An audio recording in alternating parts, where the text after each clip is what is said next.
राम राम भाई भक्तों। आज एक देवी भागवत में तो लिया गया प्रसंग है जो छठ माता हुआ है अपनी। षष्ठी कह ले, इसने छठी कह ले, बिहार में इसकी बहुत पूजा हुआ है। उसके बारे में एक छोटी सी कहानी सुनाऊंगी, आपने ध्यान करके सुनियो, बहुत ही अच्छी कहानी है। तो छठ माता, मंगल चंडिका माता, मनसा माता, स्वाहा माता, दक्षिणा माता, ये सारी देवी माता अपनी जो भुवनेश्वरी माता है, परम परमेश्वरी शक्ति माता, उन्हें प्रकृति माता कह ले, सब उसके अंश से बनी हुई कला है। ये उसी की कला है। संसार में सारी स्त्रियां भी उसी की कला हैं, क्योंकि 3 गुण है माई के, सतोगुण, रजोगुण, तमोगुण।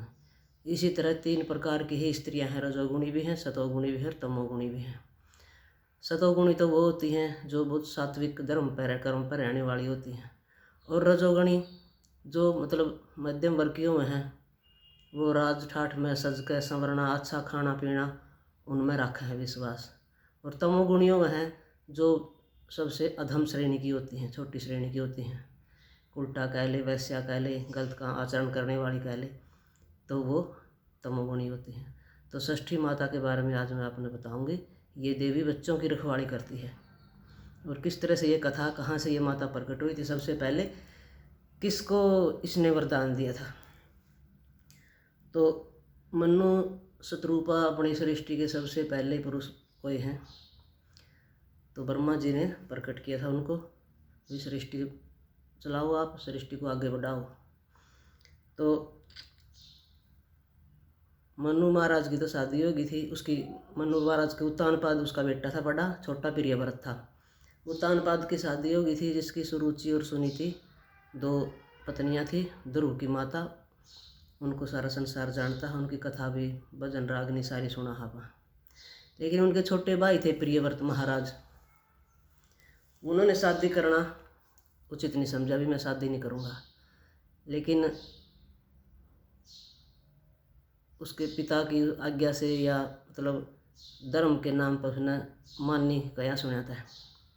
ब्रह्मा जी ने भी उनको संदेश दिया भी आप शादी करो, तो उन्होंने मान लिया। तो शादी करने के बाद उनको कोई संतान नहीं हुई बहुत समय तक।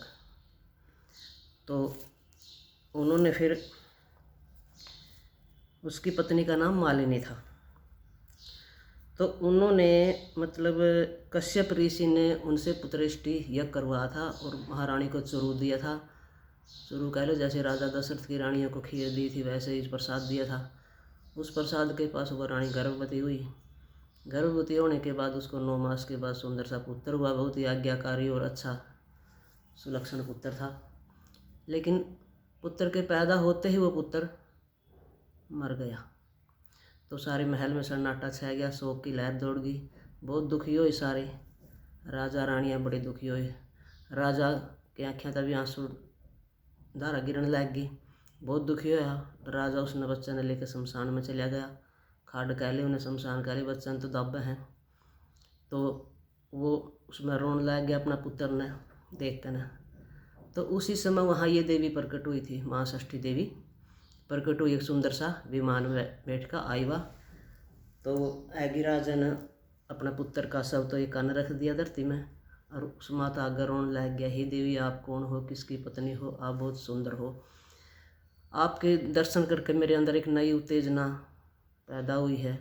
ज़्यादा मतलब मेरे को ऐसा हुआ है जैसे कोई मेरी मदद करने वाला मेरे पास आ गया, ऐसा राजा ने विचार व्यक्त किया। तो वो माता रानी बोली, मैं ब्रह्मा की मानसी कन्या हूँ, और ब्रह्मा जी ने मेरे को पैदा करके कार्तिकेय भगवान की पत्नी के रूप में मेरे को दे दिया। कार्तिकेय की पत्नी है ये षष्ठी देवी, इसको देवसेना भी कहते हैं।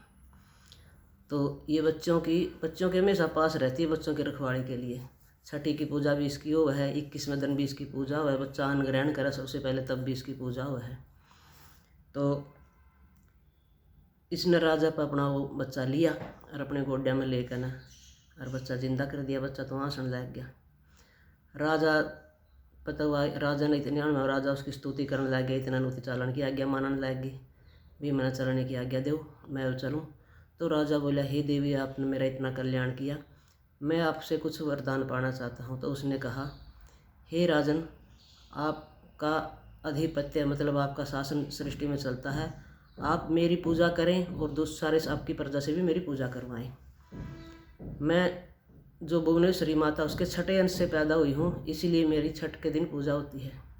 तो आप सारी प्रजा से मेरी पूजा करवाओ और खुद भी करो।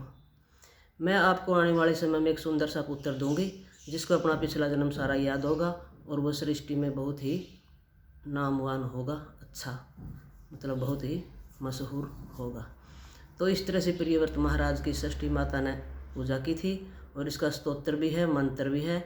वो मैं आपने अगले वीडियो में दूंगी, क्योंकि वीडियो लंबी हो जाएगी, इतना किसी के पास सुनने का भी टाइम को नहीं है। लेकिन बात तो अच्छी है, जो रंग जम जो तो मन कर दे तो इसी से बात सुन दें, जी भी नहीं उतरदा। लेकिन आज के वीडियो में इतना ही। आगे में इसका स्तुति वो है, क्या नाम इसका स्तोत्र है उसका, अगर कोई बांझ लुगाई या जिसके बच्चे पैदा होने मर जाए, वो सच्ची निष्ठा से सच्ची विश्वास से इसका पाठ करें ना हर रोज़, तो प्रभु उसकी कोख जरूर बरती है षष्ठी माता। तो इसलिए षष्ठी माता की पूजा इस तरह होती है भाई। सभी षष्ठी माता का व्रत करो, जप करो, तब करो। इसका व्रत मौस पाछा छटका हुआ है। तो जय षष्ठी माता की, जय षष्ठी माता की।